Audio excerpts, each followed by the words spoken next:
Greetings once again. This is part 5 of an 8-part series called Body Battles. We're talking about our health and about the war that we're in between our bodies and diseases that just surround us, and how to get over the hump on these things, how to live longer, how to be healthier, happier, save money, and just be able to be useful and be with our families and our loved ones for as long as possible.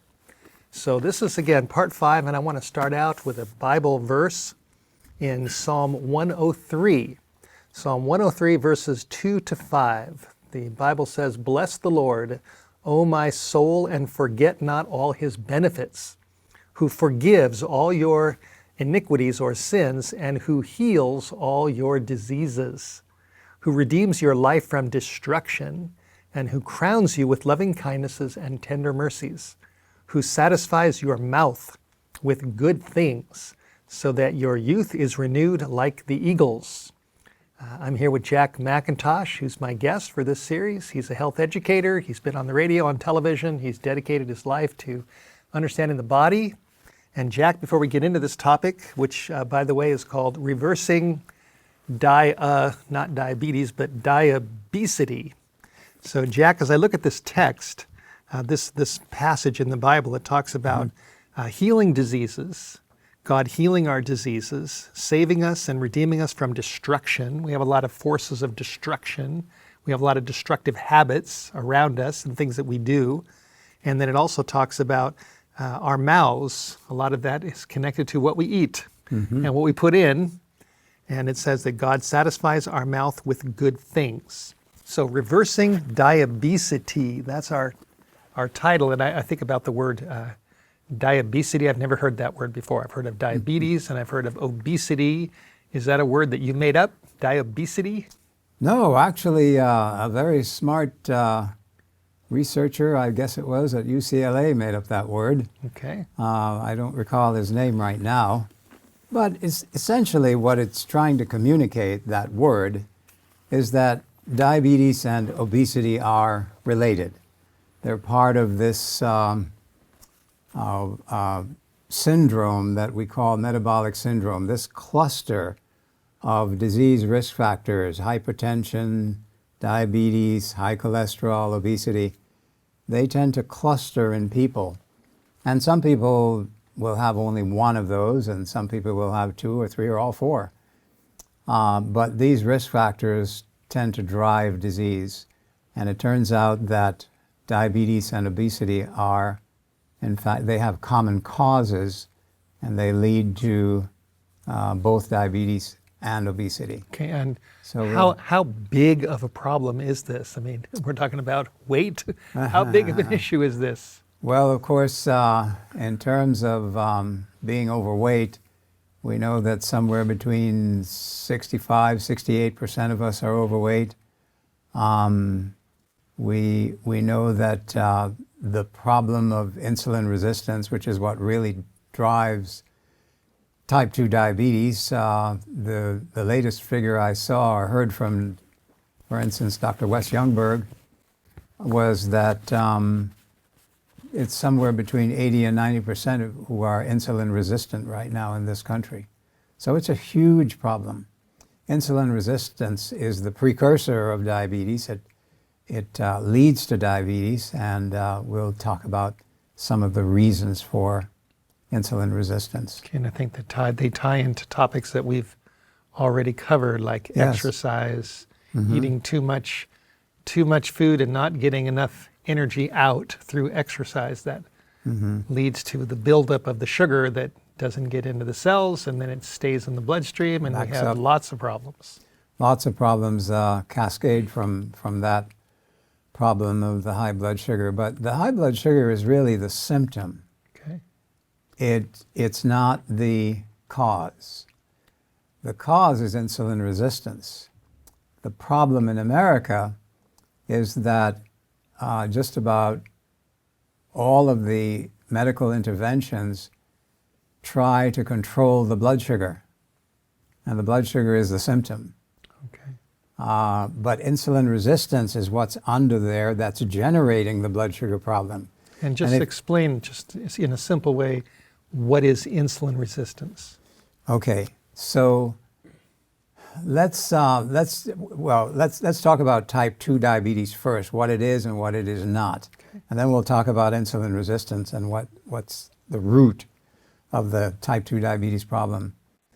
What type 2 diabetes is not is high blood sugar. This is what most Americans believe. They say, I have high blood sugar, so I'm diabetic. That's not it at all. It's also, type 2 diabetes is not due to an absence of pharmaceuticals. You know, when you go and you're diabetic and you're diagnosed, you would think that in order to solve the problem, you would get to the root of what's causing the diabetes, which is insulin resistance. Instead, they give you medication to increase your insulin so that you can manage your blood sugars. Well, that's not the answer to the problem. So type 2 diabetes is an insulin resistance problem. And insulin resistance is caused by essentially what's referred to as intramyocellular fat. That means that animal fats that are eaten in excess in the American diet tend to gum up the mechanisms that cause the insulin receptors that cause sugar to move into the cell. So all of us know that in order for sugar to move into the cell, it requires a hormone, and that hormone is insulin. So think of insulin as having the key to the lock on the cell, the insulin receptor. And the insulin comes from the pancreas. From the pancreas. So when we eat our food and we have, whether it's starch or too much complex carbohydrates, too much sugar, it gets into the body, and then the pancreas put out insulin to get that sugar into the cells. Into the cell. Right? It just kind of links with it and tries to get it in, but it can't get it in, so it stays in the bloodstream, and that's where you have high blood sugar. That's right. So the high blood sugar is the symptom. The problem is the intramyocellular fat that's gumming up the insulin receptors. So the insulin can't get the sugar into the cells. So you have to solve that problem before you can really do anything. So that's a problem. Secondarily, we have stages in terms of the diabetes problem. We have pre-diabetes and then full-blown diabetes. So for instance, American Diabetes Association defines pre-diabetes as fasting blood sugar of 100 or more, 100 to 125. You're pre-diabetic. Let's say you're going for a blood test tomorrow morning at 7 o'clock, and they'll say to you, okay, we want a fasting blood sugar, so that means you don't eat anything after 7 o'clock tonight. So when you get to the lab, you have been fasting for 12 hours, at least. And so that's a fasting blood sugar level. And if that's 100 or 105, you're pre-diabetic.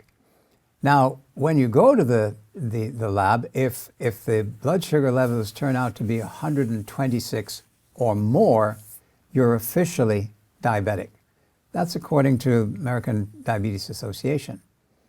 The other marker that's used is the hemoglobin A1C.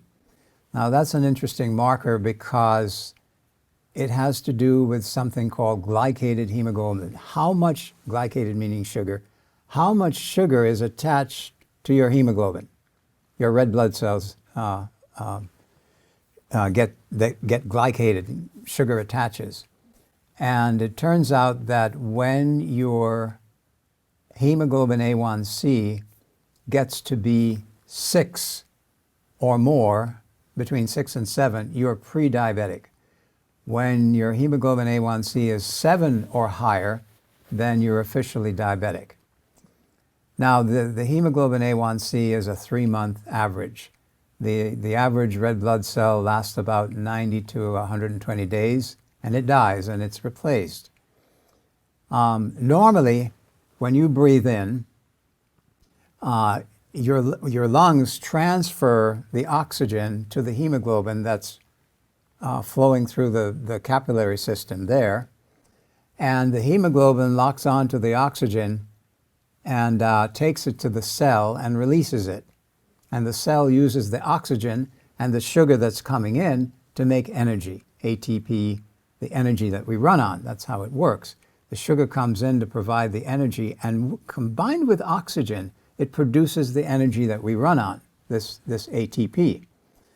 Okay, now, when it comes to the hemoglobin, the red blood cell becoming glycated, in other words, sugar attaching, it turns out that when the regular oxygen exchange takes place, it's a reversible reaction where it releases the oxygen, goes on its merry way, comes around back to the lungs, picks up more oxygen, and then goes down to the cells and releases it. So it's reversible.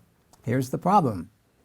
When your red blood cells pick up sugar and lock on to sugar, we're done. It never releases it. It's irreversible. So what has to happen is that red blood cell has to die in 90 days to 120 days in order for you to get rid of that glycated hemoglobin. And the problem with glycated hemoglobin is that it is toxic. It tears up your arteries. It causes heart disease. In fact, the number one killer of diabetics is a heart attack. And the reason is because glycated hemoglobin, sugar attached to your red blood cells, accelerates arterial damage, really accelerates it. And so it causes heart disease, number one killer of diabetics. How does it do that? Well, because it's a free radical. It causes the endothelium, the lining of the arteries, it compromises it, tears it up, basically, damages it. So you want your blood sugar to be lower so that you don't cause hemoglobin to attach to your red blood cells, because when your blood sugars are high, that's what happens. You have a lot of sugar in your bloodstream. Too much sugar attaches to your red blood cells, that's toxic. Free radical goes and starts compromising your arteries, damaging your arteries at an accelerated rate. Don't forget that. It's accelerated damage of the arterial lining. And so the problem is that high blood sugar is creating the problem with heart disease for the diabetic, and it is the number one killer of diabetics.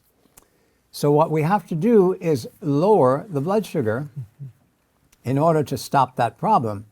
But in order to lower the blood sugar, you can either treat it with drugs, which is to make the pancreas produce more insulin, but that's not really solving the problem. So hold on. If the pancreas produces more insulin with the medication, does the more insulin force the sugar into the cells and out of the bloodstream? It's a way to try to force it. Yes, more insulin will make more sugar go into the cell. But here's the problem. The more insulin you have, the more fat you store. Insulin increases fat storage. So the more you take those drugs, the fatter you get, and the more you resist your own insulin. So you see, you're doing like this. You're going down and down and down.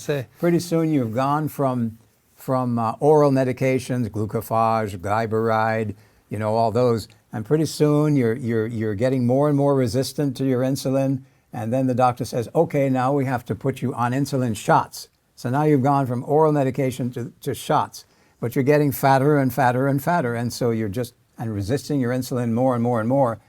You're going down. You're going down. So as far as, the title of this whole series with you, Body Battles, there's a battle going on inside between the insulin and the sugar and the cells and the fat, trying to get, the sugar into the cells. And then, like we talked about in the last program, exercise, if that's probably a key component of all this, isn't it? Absolutely key component. If we're getting in too much food, which then turns into sugar, but we're not moving around as much, then the cells really don't need that sugar, because the part of the sugar then is converted into the body converts it into energy. in order for you to move. And if you're not moving, then you don't need it. You store it right? as fat. So it just stores into fat, and then That's what happens. the clogging increases, and so You resist then the your own insulin insulin more and can't more. get it inside, and Exactly. it's a vicious cycle, going on right inside of the body. All right, so now let's get solution oriented. Yes. Let's talk about how we solve this problem. Okay, good. We don't remember, and again, I want to say carefully that diabetes is not caused by an absence of medications. And it is not a blood sugar problem, it is an insulin resistance problem. So we must solve the insulin resistance problem. How do you solve it? Okay. The first thing you have to do is start moving. And the reason you have to start moving is because when you start to move, the body every time you take a step, these large leg muscles require sugar in order to move. So it's You've just gotta requiring get- sugar for me to do this. Yes.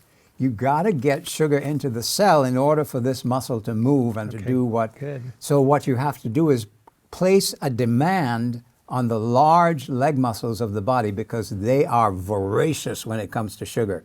They require a lot of sugar, a lot of energy. So what you want to do is get moving. Now here's what happens when you get moving. When you get moving, the muscles realize, you know what? This need ain't more working. sugar. I've got to have more sugar. So guess what it does? It puts out brand new insulin receptors to accommodate the need for more sugar. sugar I got into it. the muscle cell. I got it. And then you start to burn up the intramyocellular fat that's clogging Because up the the fat then receptors. gets converted back into sugar, and then the So- insulin brings it into the muscles. So you are solving the insulin resistance problem by moving, because by moving, you create a demand for sugar in the muscles. I see. That is the answer to the insulin resistance problem. It's not medication. And even though some people do require medication, the largest majority of people, if they will get out and walk, now here it is, this is what most people don't want to do. They want to take the meds. 30 minutes, twice a day. This is how you reverse insulin resistance and type 2 diabetes. Brisk walk, 30 minutes, twice a day. You create that demand for sugar in the muscles. And when you create that demand, what happens is you put out brand new insulin receptors on the muscle cells, millions of them, to move the sugar in, right? And you also start to burn up that intramyocellular fat, again, that's blocking the insulin receptors. And so now you start to fire on all eight cylinders. You're not firing on two cylinders anymore. So those new receptors that are created, they're not clogged, right? They're moving that sugar And efficiently. so the sugar can go, the insulin can bring it in without running into a wall of fat. Because this is a Absolutely. new receptor Coming that's being out created on by the cell. demand. Created by the demand. Got So it. I'm just going to keep my legs moving so I can yeah, absolutely. increase my receptors. So that is the key. Then, of course, you need to make the dietary changes. You need to go on what we call the Eden diet, what everybody out there calls the plant-based diet, because that diet is high in fiber and it causes a slow release of sugar, which means you don't need as much insulin, number one. And if you're not eating large amounts of saturated fat, you don't gum up the system. You don't clog get the that- receptors. Yeah, exactly. Got it. So eating foods that come straight from the hand of the Creator are designed to keep us healthy and prevent disease. And so when you do that, the combination of the diet, the Eden diet, and the walking program is extremely powerful. One potentiates the other. One makes the other more powerful. I see. So just by eating more natural foods that grow in Plant-based the foods. ground, that if you increase your diet of whole foods, whole natural foods that have the fiber in them, so the sugar is released more slowly, and it doesn't have the saturated fat.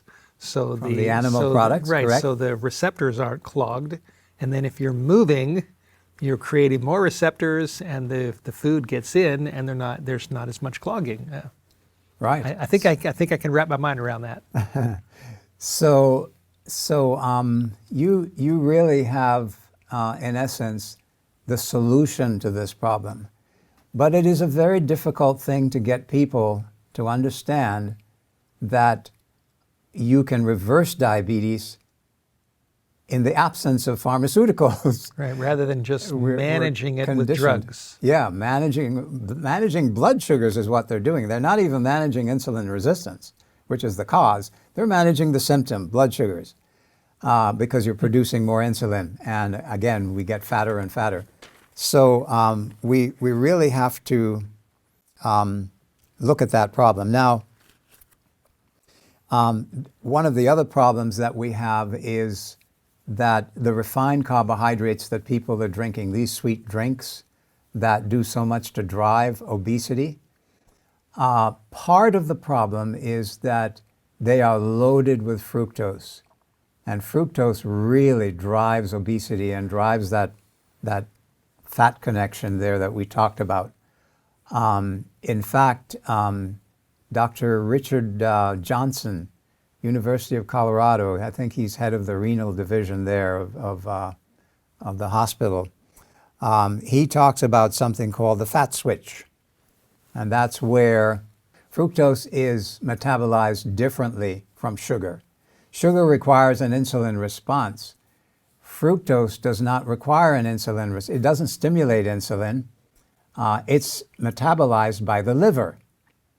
So when you're getting lots of fructose in the diet, what happens is that because you're not stimulating any insulin, you don't also stimulate leptin, which controls your appetite. So these people who are taking large amounts of these sweet drinks, high fructose corn syrup drinks, they don't know when to stop because they're not releasing leptin. Leptin controls your appetite. So it tells the body to I'm done, and I don't need any more. But leptin is released by insulin. It's stimulated by insulin. So when you're not utilizing insulin in the proper way and it's being metabolized by the liver and you're not getting any insulin response, guess what? You don't get any leptin response. And the result is you keep going and you get fatter drinking. and fatter. I see. And you resist your insulin more and more. So high fructose corn syrup is really one of the drivers of diabesity also. So that's a problem there. So we just have a few more minutes left. Just kind of wrap this up and tell everybody the simple practical steps to solve this problem, to reverse this problem, and to help the body not to have this this killer disease. So in conclusion and in summary, there are three things that you need to do to reverse diabesity. The first is to get on a walking program, 30 minutes twice a day, brisk walk. Okay. That will create the demand for sugar in the muscle to power the muscle. It will put out the brand new insulin receptors, and you will begin to move the sugar into the cell. And guess what happens to your blood sugar level? Goes down. It starts to come down gradually. All right? And this happens actually fairly quickly. In 3 days, your blood sugar can come down dramatically. So for instance, if you're taking medication, you better talk to your doctor, because if you're walking 30 minutes twice a day for 3 days, you're going to require a lot less medication than you were before. So you need to communicate with your doctor. Doctor, I'm getting on an aggressive walking program, and we're going to have to bring down, titrate my meds and bring them down. So that's the first thing. The second thing is to start to use the Eden diet, unrefined, complex carbohydrates, fresh fruits, vegetables, nuts and grains, beans, avocados, things like that, natural fats, walnuts in your diet, things like that.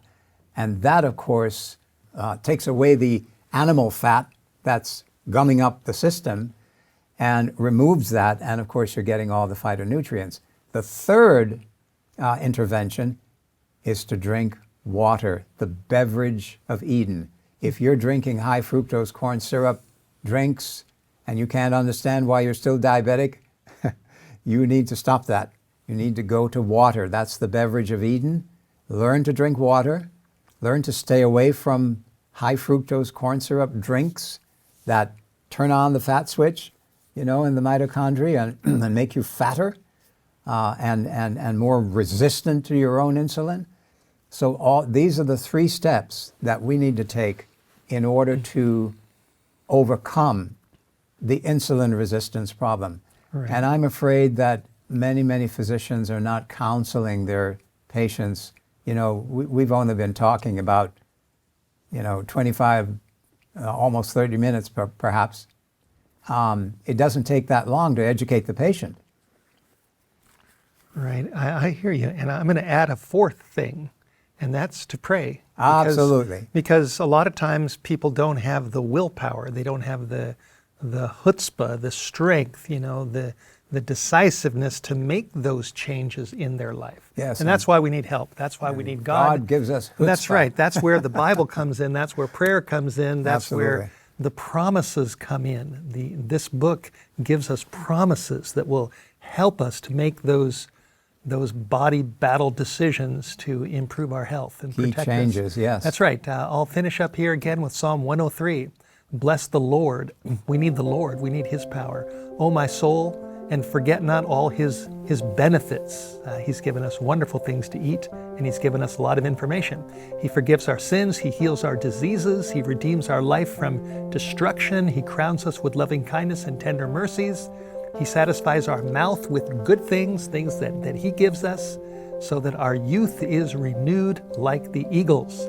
And that's what we hope for you and for the two of us. So we'll be back for part 6 of Body Battles. Stay tuned. We hope you have enjoyed this episode of Body Battles. Before you go, these health resources are available from White Horse Media. First, our book, End Times Health War, which is loaded with life-changing information about the secrets of health, plus how you can supercharge your health by adding sprouts to your diet and by drinking organic fresh juices. If you would rather read smaller books, we have the same information in these little pocketbooks: Fabulous Health Made Simple, Surviving Toxic Terrorism, Juice Your Way to Fabulous Health, and Sprout Power. You may also be interested in these other wonderful pocketbooks: Help for the Hopeless and Secrets of Inner Peace. They're all short, easy to read, and easy to share. They are all available from White Horse Media. We hope you've been blessed by this White Horse Media production. To support White Horse Media, please call us at 1-800-78-BIBLE. That's 1-800-782-4253. You may also send your donations by mail to White Horse Media, P.O. Box 130, Priest River, Idaho 83856, or donate online at whitehorsemedia.com.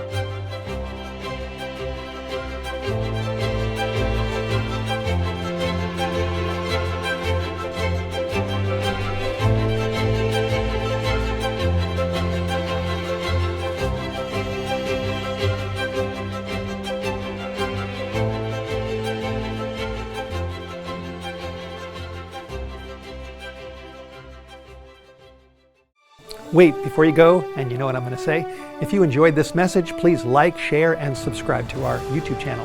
To hear more messages, check out our other videos. Have a blessed day.